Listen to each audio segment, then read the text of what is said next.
જય સ્વયંભૂ કહે છે કે સર્વદા મુજ સ્વયં દોષ રહિત સ્વરૂપને શું વ્યવહાર, શું પરમાર્થ, શું સુખ અને શું દુઃખ, હે જીવ તું આત્મરાજા છે દેતીવ્ય માન્ય, હે તારા નિજ સ્વયંના પ્રકાશથી શ્રમ દ્રષ્ટિ અવલોકિત છે. આ જ્ઞાનથી તારું શીત દોષરહિત, સ્વસ્થ અને નિર્મળ થઈ જાય છે.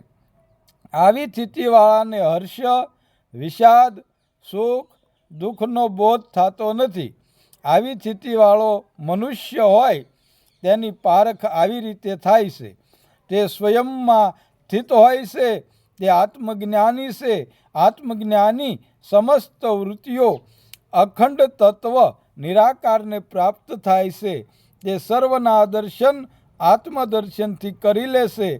તે સર્વ કોઈને એકમાં એટલે સ્વયંમાં આત્મામાં નિહાળે છે, દર્શન કરે છે. તે કોઈનો વિરોધી હોતો નથી. આત્માથી દેહને ન જોવો તે માયા છે. બોલો સત્ય સનાતન ધર્મ. જય સ્વયંભૂ.